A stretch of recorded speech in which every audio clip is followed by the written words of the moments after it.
120 new accusers added to Sean Diddy Combs SA case. We're going to get into it.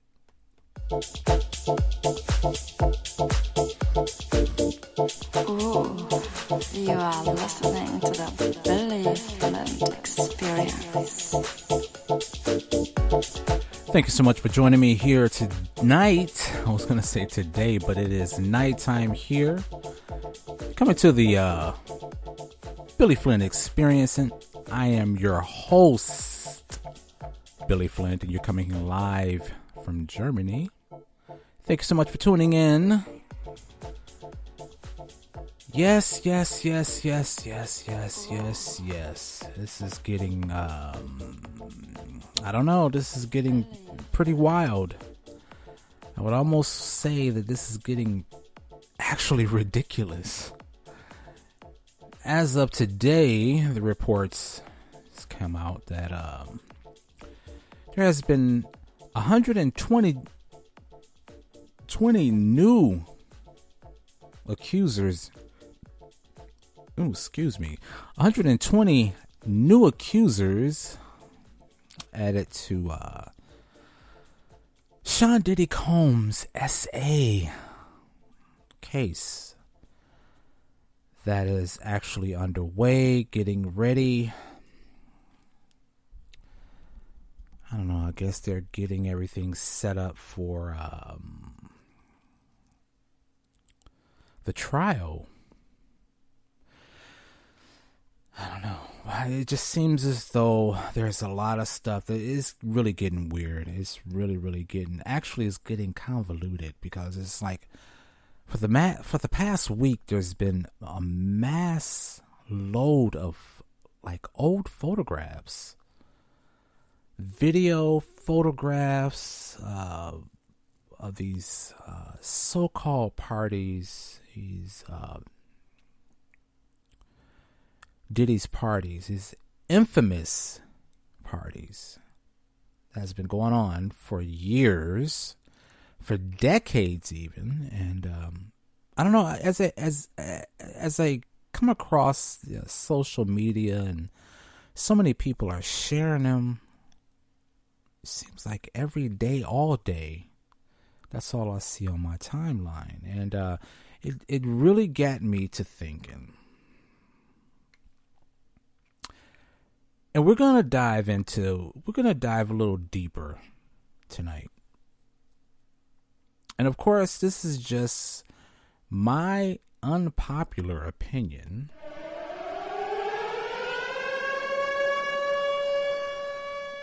This is my unpopular opinion. Incoming. And I would almost say, no, I'm not gonna. I'm gonna say it. I'm thinking that could Diddy be the fall guy for what has been going on in the industry for like decades? We're talking decades, and it's not only the music industry. It's the movie industry. It's the sports.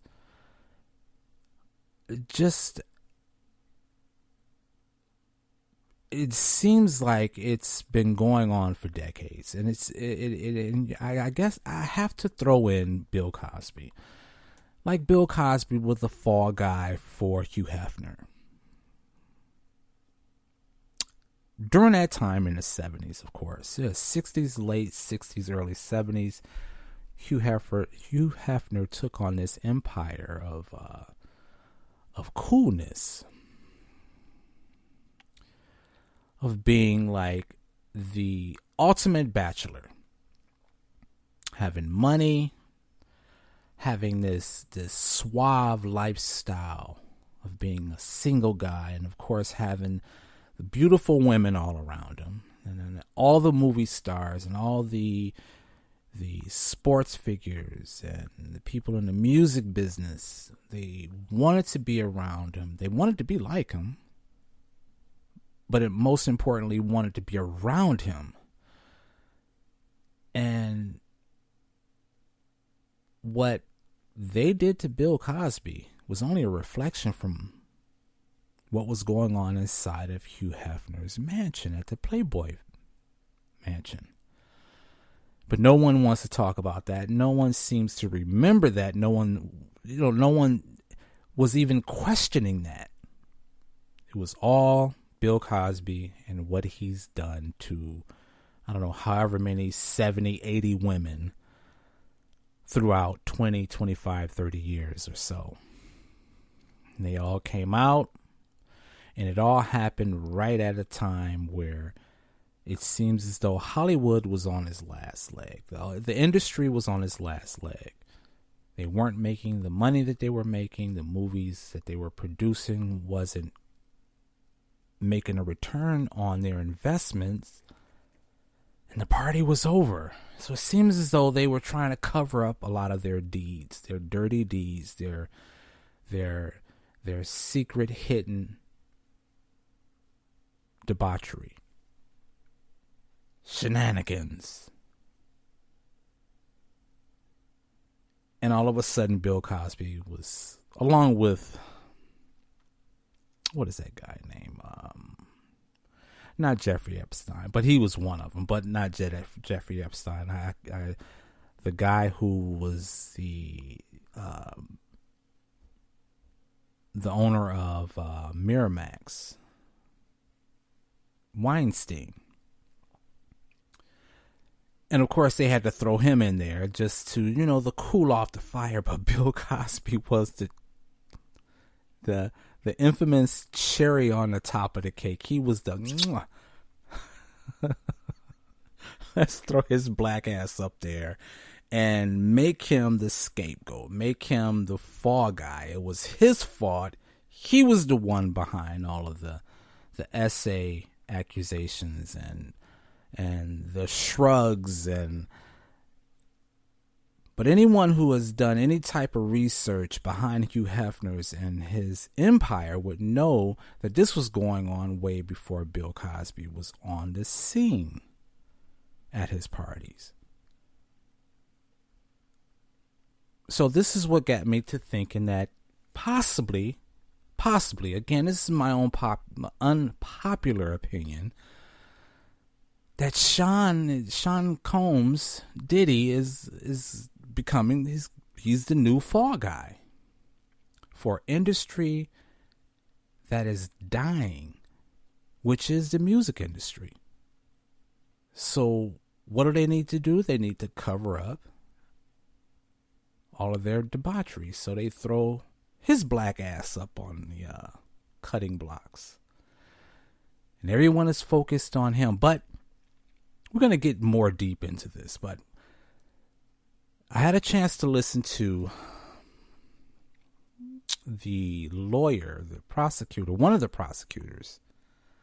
It's interesting what he had to say. So I tried to chop it down, condense it, because it was kind of long and it was getting a little bit overbearing to hear him talk. But I tried to chop it down and sort of make a little bit more sense. But we're going to listen to it in its entirety.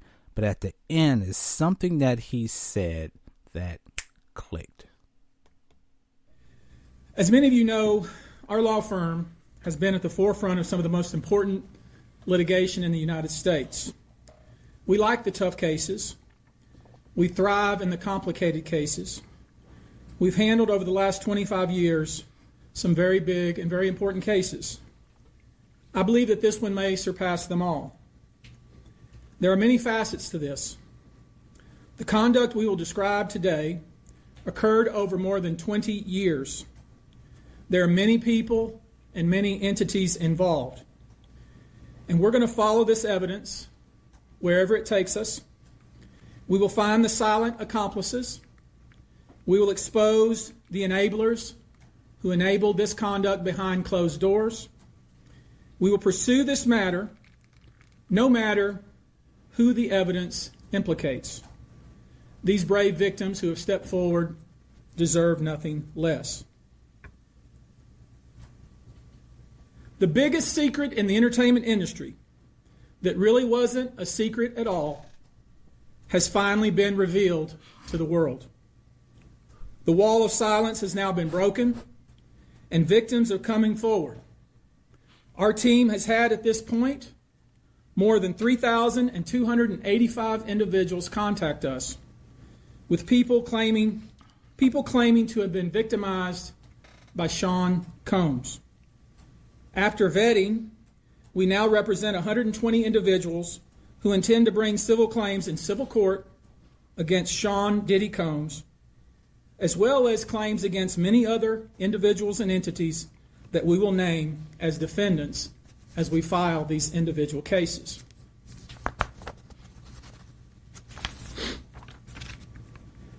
And you should know, to the extent the clients feel comfortable, we also intend to make these individuals available to the authorities, specifically to the FBI. And you should also know a few of them have already been spoken to by the FBI. Now, before we discuss the nature of the claims and claimants themselves, let me comment on the large volume of calls we have received since our first announcement. Even before the indictment of Sean Combs, we had received a small volume of calls and had screened a handful of cases. After the indictment of Sean Combs and the announcement that we were pursuing these claims, the floodgates opened. People who wouldn't otherwise, for a variety of reasons, are now stepping forward to make their voices heard and to pursue justice. But no, most of these people are scared. They fear backlash in their communities. They fear backlash in their own families. They are afraid of retaliation from the perpetrators and their associates. They are rightly afraid for their own personal safety. I expect that through this process, many powerful people will be exposed. Many dirty secrets will be revealed. We know what we are potentially up against. And as is always the case in situations like this, when a celebrity is involved, people can be downright mean and nasty. You would be shocked at the length fans will go, no matter the evidence to the contrary, to defend celebrities they love. I mean, there's a reason for this word fans. They're fanatics. I've personally already been threatened multiple times on social media. And when I agreed to pursue this, I expected as much. This isn't my first rodeo. But victims who step forward to have their voices heard should not be subjected to that kind of conduct. They should not be targeted. I want to say this, and I want to be clear about it. Although we are vetting each call as stringently as we can, I always start with a mindset that I believe victims. I believe victims because I understand the tremendous courage it takes to step forward. So if you're watching this, please hear me. If you're out there and you have been victimized, you are not alone. There is a great strength in numbers. You can seek redress. You can obtain justice. We can help you, and we will help you. That being said, as stated, we are vetting every call that we receive. We have had to turn away some. For each, we ask for corroboration. For each, we ask for the identity of witnesses. We also have collected pictures, videos, texts. We check venues. We check dates. We want to corroborate that the claims being made have legitimacy and merit. We have on staff now a former detective from the Major Offenders Unit of Houston Police Department who is helping us vet each claim. We're using our common sense. We're being stringent because, as I said, these are not easy cases. They're very tough. The process is hard, and in some cases, the process is very lengthy. These cases are hard to prove. Many times it's the victim's word against the alleged perpetrator. Each of these victims will no doubt be publicly attacked by the alleged perpetrators, and in some cases, the general public. The feckless and cowardly keyboard warriors love to attack. We know what we're up against. We did not enter this fray blindly. I wish it was my last such fray. I wish this type of behavior wasn't so pervasive. But it is what it is, so we will press on. as I said, our law firms have been retained by 120 individuals at this point to pursue cases in civil court against Sean Diddy Combs. You should know, in this group, it is evenly divided between males and females. There are 60 males and 60 females who have joined us to pursue these claims as plaintiffs. In this group, 62% identify as African American, 30% are white, and the remainder are Hispanic or Asian. The victims are from more than 25 states. The majority are from California, New York, Georgia, and Florida. I don't want to focus on the ages of these victims. When we talk about the ages of the victims when the conduct occurred, it's shocking. Our youngest victim at the time of the occurrence was 9 years old. We have an individual who was 14 years old. We have one who was 15. 25 of the 120 individuals who are plaintiffs in these cases were minors at the time of the acts complained of. The time frame of the acts complained of is very wide. The conduct at issue spans from the years 1991 all the way till this year, 2024. If you wonder why there are so many alleged victims, that's your answer. We're talking about more than 25 years of this type of conduct. Now, although most of the victims who have stepped forward were victimized after 2015, this has been going on for a very long time. Now, when you think about the fact that some of this conduct occurred 25 years ago, and you wonder why would it take somebody so long to step forward, I want to remind you that many states in the United States have recognized that it's very difficult for a victim to step forward and to make these types of allegations when something very terrible has happened to them. I'll use New York, the state of New York, as an example. The state of New York has specific statutes in place that revive claims that are even claims that would typically be not able to be brought, that it revives such claims, and they can be brought even 25 to 30 years later. Because there's a recognition there in New York and California and other states that it's very difficult for a victim to come forward. And I would respectfully suggest the only reason many of these people are coming forward because they see other victims coming forward. And it gives them some comfort that, hey, I won't be the only one. And I expect more victims will come forward. You know, there's an old saying that says, a lie has great speed, but truth has endurance. The acts complained of in these cases that we're going to file occurred primarily in New York, either Manhattan or the Hamptons, or occurred in California, primarily in Los Angeles, or in Florida, primarily in Miami. Most of these events and incidents occurred at parties, typically after parties, or album release parties, New Year's Eve parties, 4th of July parties, something they called a puppy party, the all-white party, although several of these events occurred at auditions.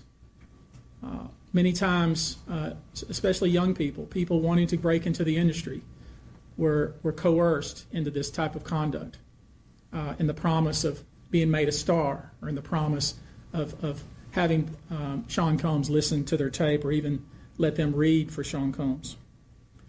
You should know that some of this behavior occurred at well-known venues in New York City.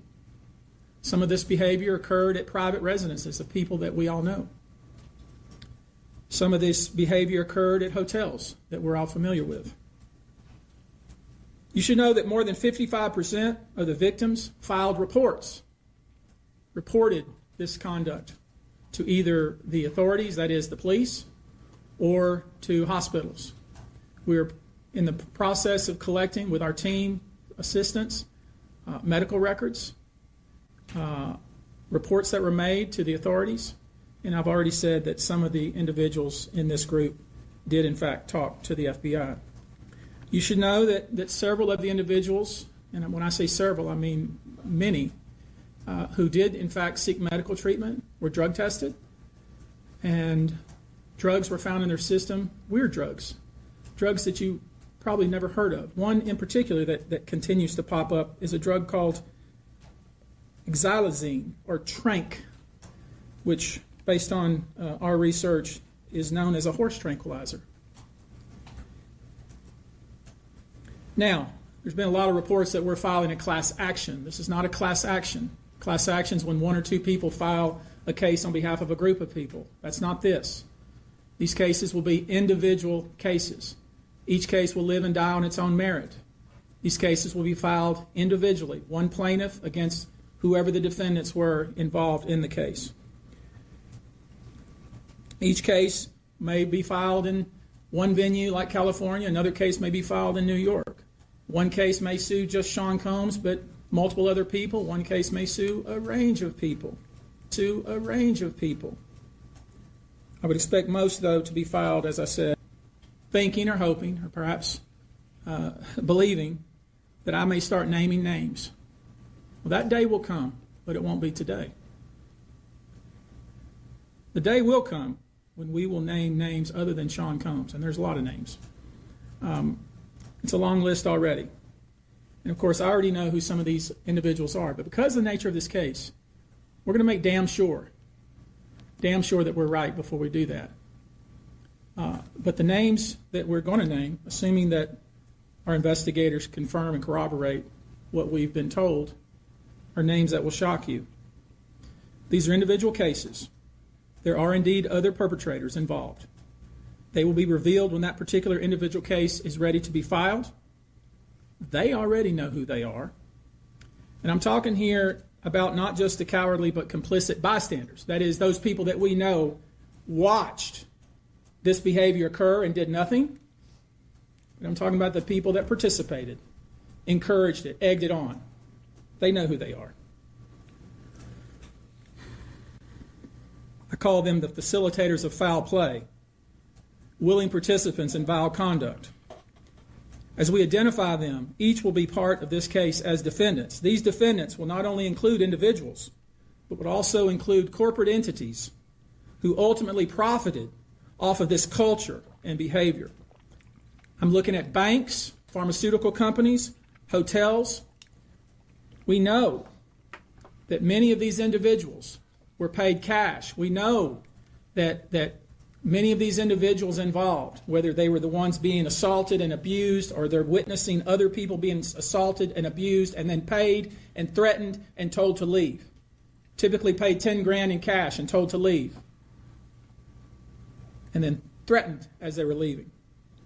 So in addition to Sean Combs, you should know the defendants in these cases we're going to file will include anyone, of course, who engaged in the assault or exploitation, anyone who participated in such in any way, anyone who encouraged or facilitated this conduct, anyone who was in the room and watched it happen but made no effort to stop it, any venue or venue owner who was aware of what was going on but failed to stop it, any individual or entity who knew about the conduct and benefited from it but did nothing to report it or stop it, and any individual or entity who covered it up or helped cover it up.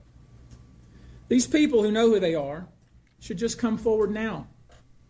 I would imagine, as we speak here, there are a myriad of people who are very nervous. You can't hide skeletons in the closet forever. I would expect there are many people out there right now who are desperately searching their memories as they delete their texts and data. Now, although these are, in fact, individual cases, there is a common theme, an MO, if you will. Typically, the victim is lured into a situation where he or she is given a drink. Typically, that drink, reported by these victims, is apparently laced with something. Once that drink takes effect, the perpetrators perform all kinds of sexual acts on the victims, many times passing him or her around as other people watch and enjoy the show, and then leave the victim ashamed, confused, injured, and wondering what happened. When the victim reaches out, he or she is told not to say anything. Sometimes there are threats of physical violence or financial repercussions or bodily harm. The claims we intend to bring will include the following: violent sexual assault or rape, sexual abuse, facilitated sex with a controlled substance, false imprisonment, compelling prostitution, sexual misconduct, dissemination of video recordings, false imprisonment, sexual abuse of minors. Given the large volume of cases, and given our other docket obligations, and given the fact that we want to be sure when we file these cases that they are fully vetted, I expect we'll start filing these cases against Sean Combs and other perpetrators within the next 30 days. Now, it's rare, sexual abuse, sexual exploitation, this type of activity is pervasive in our society, and it's rare we get a chance where we can really focus on this as a country and really focus on this about how pervasive this is and what we as collectively can do about it. So I thought I'd take this opportunity before I go into some of the individual cases and talk about some of the individual claims being made and so you'll get a sense of what this 120 people group looks like individually. I want to visit with you real quickly before we close here about some specific instances without disclosing the victim's name. You probably know that depending on the age of the victim, you can file these cases, these individual cases, under Jane Doe or John Doe. Each state is different in that respect. Typically, there is a balancing test, like the public's right to know the name of the victim and plaintiff versus the confidentiality and the safety of the plaintiff. So we'll have to struggle with that with each one of these cases. Our intention, of course, is to, like we always do, file these cases under a pseudonym until the court tells us otherwise. But let me share with you a few, just kind of give you a sense of the kind of cases and the kind of instances that people are calling and reporting that we are trying to corroborate, vet, and these are the ones that we've already corroborated, vetted, and collected evidence on. One individual who was 22 years at the time she was assaulted said that the typical MO at one of these parties that have been widely discussed in the press was that when you were handed a drink, and now we know that the drink is laced with something, if you refused to drink it, you were kicked out of the party. Now let that sink in for a minute. I mean, the admission to this party was that you had to drink the chosen drink that was handed to you, and now we know that in most cases, I would say 90% of the cases, these individuals were drugged with some sort of drug. That was kind of the MO. Another instance, this individual who was 9 years old at the time was taken to an audition in New York City with Bad Boy Records. Other boys were there to audition as well. All of them were trying to land a record deal. All of them were minors. This individual was sexually abused, allegedly by Sean Combs and several other people at the studio in the promise to both his parents and to him himself of getting a record deal. Another instance, another minor, told allegedly by Sean Combs that he would make him a star, but he needed to visit with him in private about it, away from his parents. Once they were in a private area, allegedly Mr. Combs made the victim perform oral sex upon him.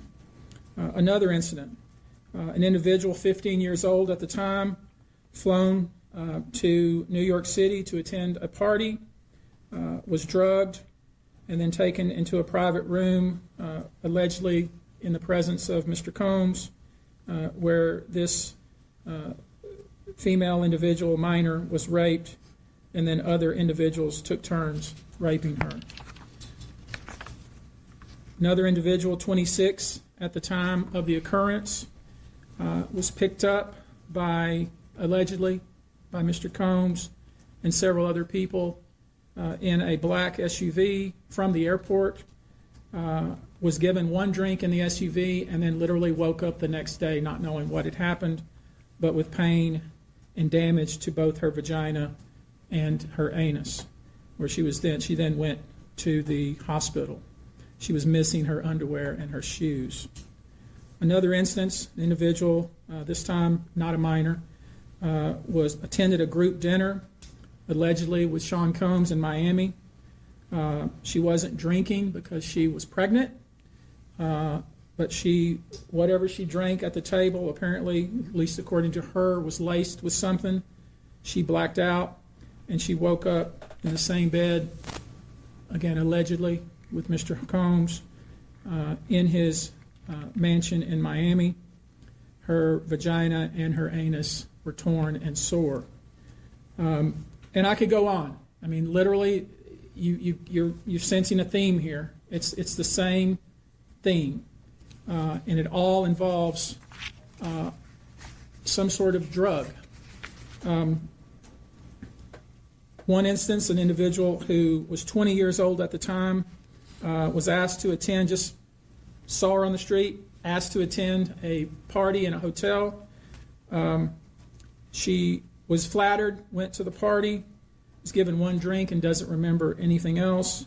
Ultimately, was so messed up, went to the hospital where they found cocaine and this horse tranquilizer in her blood system. I want to give you a quote from a very young man who told us over the phone about his experience and all the things that happened to him, he says, allegedly at the hands of Sean Diddy Combs and his friends in the effort to try to sign a record deal. This was kind of what he was told he would have to do. His quote is, "Had he not been in power, I feel like I could have been something great. I quit the industry because of what Sean Combs did to me." And that's really what it comes down to. We are pursuing this, asking you to support this effort, to encourage witnesses and victims to come forward and bring your evidence so we can continue to break down this wall of silence and we can continue to have these stories heard. This is the beginning of what I hope to be a national dialogue. This type of sexual assault, sexual abuse, and sexual exploitation should never happen in the United States or anywhere else. This should have never been allowed to go on for so long. This conduct has created a mass of individuals who are injured, scared, and scarred. If you are one of those individuals, we ask you to reach out. If not to us, to someone you trust. If you are someone who witnessed any of these events, we ask you to reach out. Your name can remain confidential. Okay, there you have it.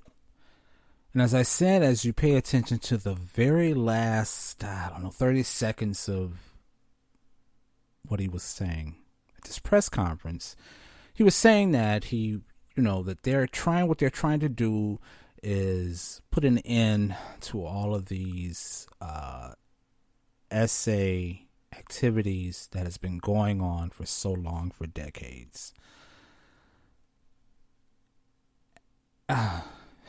Again, this is my unpopular opinion.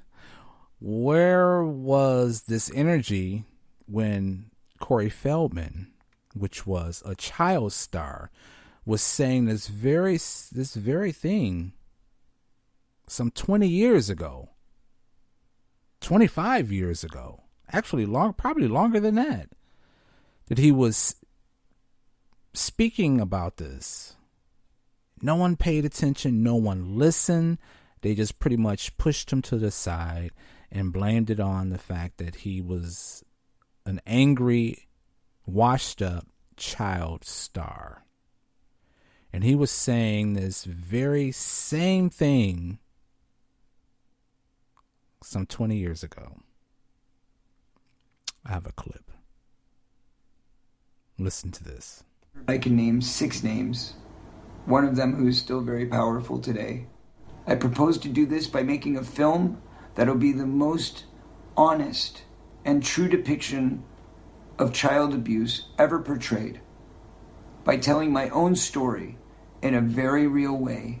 I can tell you that the number one problem in Hollywood was and is and always will be pedophilia. And they're some of the richest, most powerful people in this business. And children aren't supposed to handle that sort of stuff. And believe me, I would love the pain to stop today.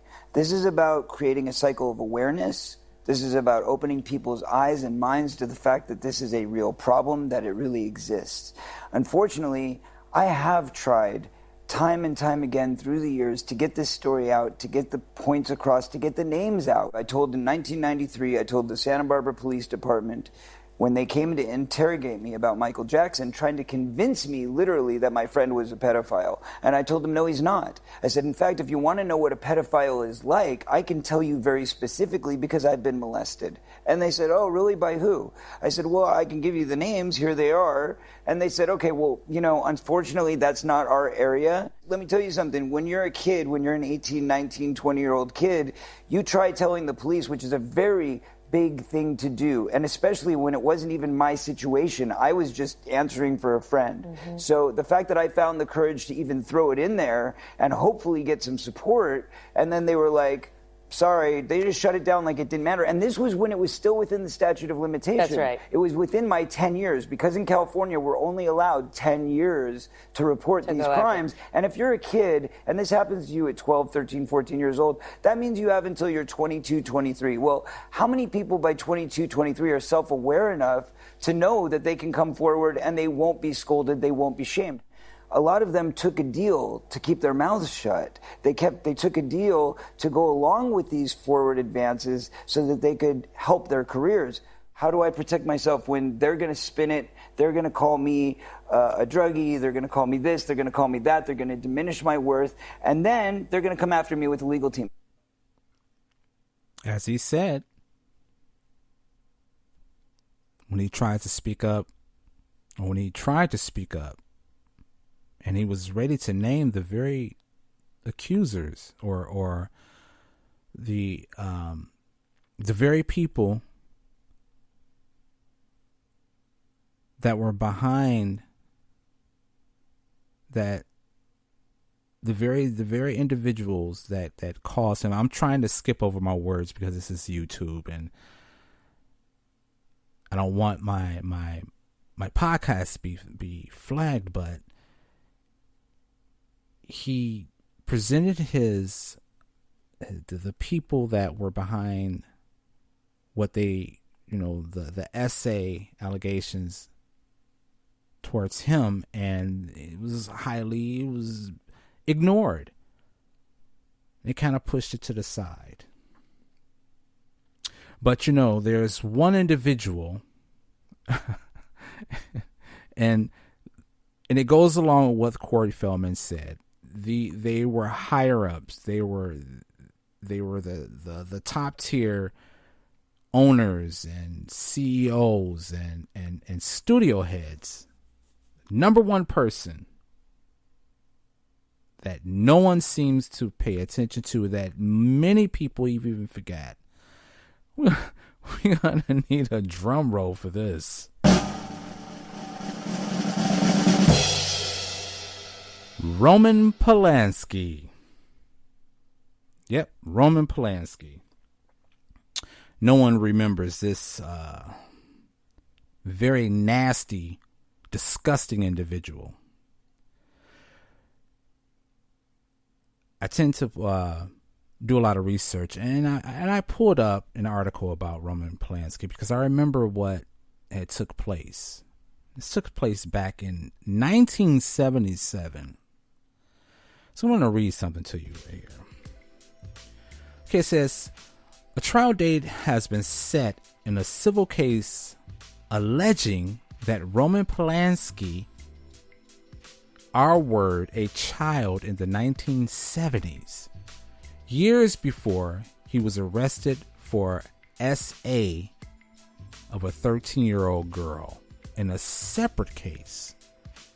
Okay, now it says the trial is scheduled to take place on August 4th, 2025, following a lawsuit that accused Polanski of giving a child alcohol and R-wording her at the Benedict Canyon home. The complaint was filed last June in Los Angeles County Superior Court. The filmmaker wasn't named in the case until July, and that was this year.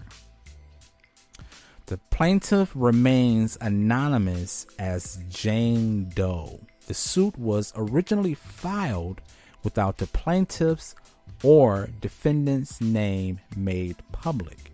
The plaintiff and her attorney, Gloria Allred, we all know who that is, discussed the case Tuesday during a news conference in Los Angeles. Allred said she was able to have Polanski served at his home in Paris. That's Paris, France. Let that sink in for a minute. Who does that remind you of? Does that remind you of someone who actually fled and went to Bali? But anyways. Continuing, our client has demonstrated enormous courage in filing her lawsuit against a famous director, Roman Polanski. Okay, those who don't know who Roman Polanski is, he's a very, very, I don't want to say talented, but you know, some people will say you have to separate the art from the individual. But he produced and directed some very profitable movies in Hollywood. I'm not going to name them all, but he was one of the high-line directors of the 60s, 70s, and 80s. Okay. It says, Allred said at the news conference, although the defendant has appeared to return to business as usual in his life, our client has not been able to return to business as usual. But we look forward to our fight for justice and accountability for Jane Doe. The plaintiff added that it took her a long time to decide to sue Polanski, and that her goal is to obtain justice and accountability. Questioned by reporters how old the plaintiff was during the alleged R-word, Allred said, Allred would only say that the plaintiff was under 18. Allred said the victim in the lawsuit reported the assault to police, but she declined to offer additional details. Polanski, who previously pleaded guilty to SAing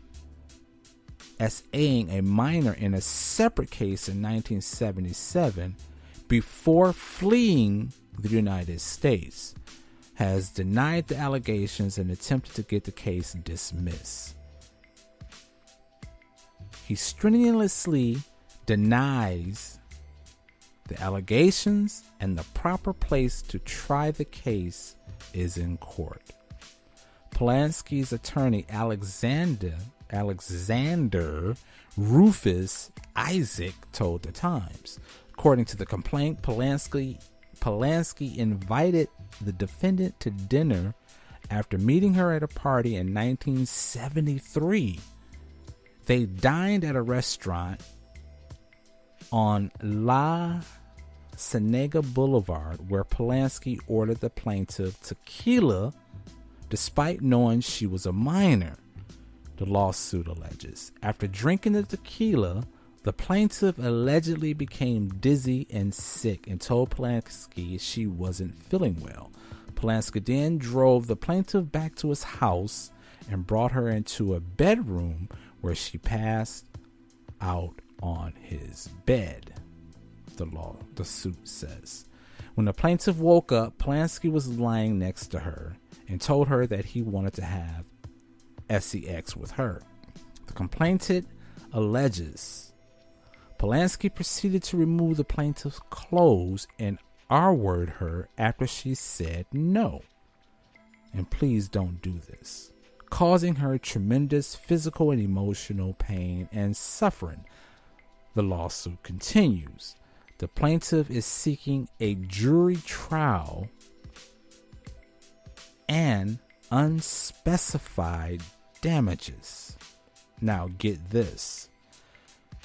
This is golden. Okay, Polanski is 90 years old. He pleaded guilty to sexual assaulting.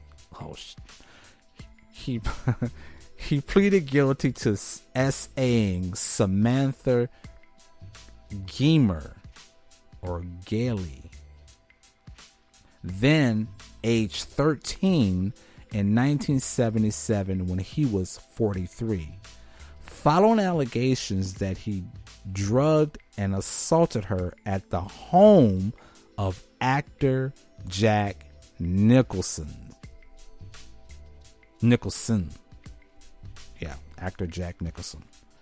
While on probation and before a verdict was delivered, the director fled to France. So Roman Polanski has been living in France since 1977 after he SA'd Samantha Geimer. And this happened at the home of the actor Jack Nicholson. And we all know who Jack Nicholson is. And the point of all of this is to say, as I stated at the beginning of the podcast, is that could it be that Diddy is a fall guy? Could it be that Diddy is a fall guy for all of the transgressions that these other like top-notch CEOs and label heads have been doing for decades? But it's all been pushed under the rug. It's all been like kind of like unknown. It's been hidden. So what did they do? Again, they offered us up Jeffrey Epstein, that other guy, I keep forgetting his name, Weinstein, of course, Bill Cosby, and now Diddy, or Sean Combs.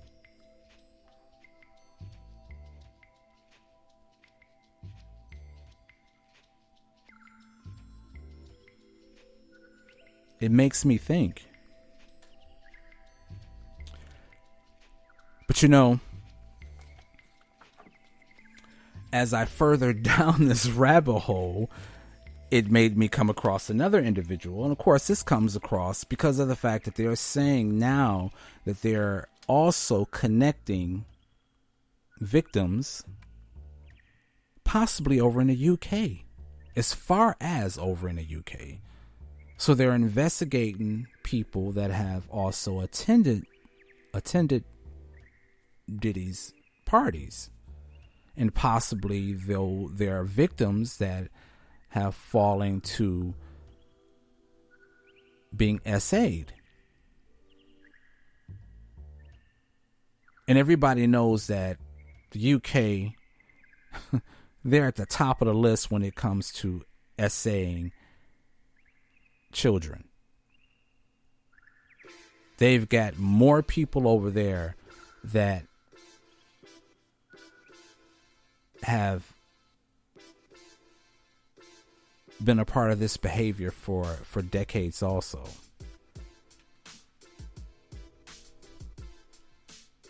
And many people still, and I guess I guess I can blame the fact that, you know, most Americans don't do a lot of research. A lot of Americans don't do in-depth research to connect the dots. Listen to a lot of conspiracy theory and a lot of misinformation, particularly here on YouTube, because there's a lot of misinformation. And I guess it's okay because it's all about entertainment. And I give you a gentleman, goes by the name of course he was what do they call it, knighted, or he received his sir, or he's knighted by the royal family. So it goes by the name of Sir James Wilson Vincent Saville. And again, a lot of Americans probably never even heard of this gentleman, but goes by the name of Jimmy Savile. Okay, he was like a DJ, a personality and DJ. He was best known throughout the UK, United Kingdom, for his eccentric image. He had he was a weird looking character, very strange. Google him. Please Google him. His name is Jimmy Savile, Savile, and read about him. Look at this character. But he was a very eccentric looking individual. Straight white hair. He looked inbred, to tell you the honest truth. But he had a lot of charitable companies. He hosted the BBC shows, which was one which is Top of the Pops, which was very, very popular in the 70s. Very, very popular. And he also had a charity called Jimmy'll Fix It. And what that particular organization was about is that he will go out, throughout the UK, and he would do these marathons. And people would donate money for the marathons that he would run, and then he would take the money and he would donate it to children. Some of the children that he was responsible for, he would sponsor these children that were sick. So that's why he came up with Jimmy will fix it. Jimmy will fix it. Meaning that whatever the problems that they were having or whatever the situations that they were going through, he would come along and he would offer up, kind of like Make-A-Wish. Make-A-Wish organization that was very popular. That's very popular in America. So he did Jimmy'll Fix It. So he used those organizations that he started to essay children. The sad part about this is that the royal family knew that he was doing this. A lot of people kind of looked at him strange, and they kind of looked at him side-eyed, but because of the fact that he was doing a lot with children, a lot of the citizens over in the UK kind of brushed it to the side and said, okay, well, he's doing a good thing. But he was secretly essaying a lot of children and got away with it for years. Okay, throughout the allegations, these allegations made against him, the police, they never went after him. They allowed him to go on to doing this to children.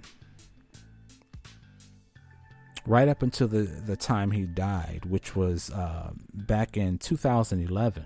It's October 2011 when he finally died. And then that's when all the allegations came out. And it pointed right back to the royal family. Because they knighted him to where he is now known as Sir James Wilson Vincent Savile. So I say all that to say this, as we listen to, as we had a chance to listen to that press conference, and the gentleman was saying at the end that they are going to pursue all of the leads and stop this, which has been going on for decades. And yet, these other people that I mentioned got away with it. And now Diddy is a fall guy. But before I go, one more thing for you. Another thing I was looking up. And there's this organization in the United States, a very big organization. It's called NAMBLA.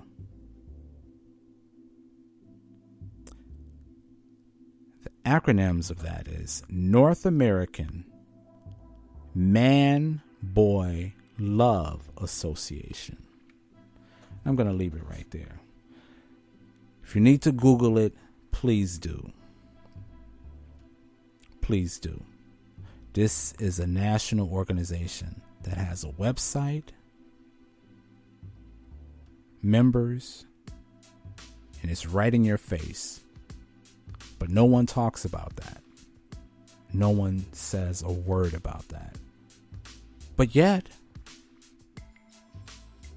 Diddy is the evil one. Again, this is just my unpopular opinion. And that's it for me. Thought I would bring you these little treats tonight. Because after I heard that press conference, it moved me. It moved me in a very, very deep way. So I say again, could it be that Sean Diddy Combs is the fall guy, just like Bill Cosby was? Again,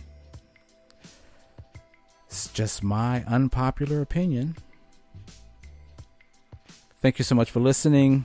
Hope to be able to do again soon. Everyone, please take care. Be careful out there. Stay tuned for more.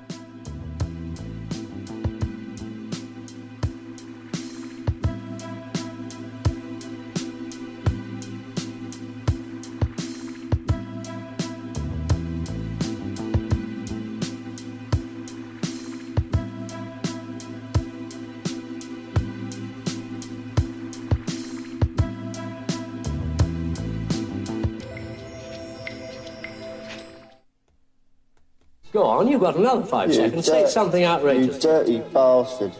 Go on, again. You dirty fucker. What a clever boy. What a fucking rotter. Well, that's it for tonight.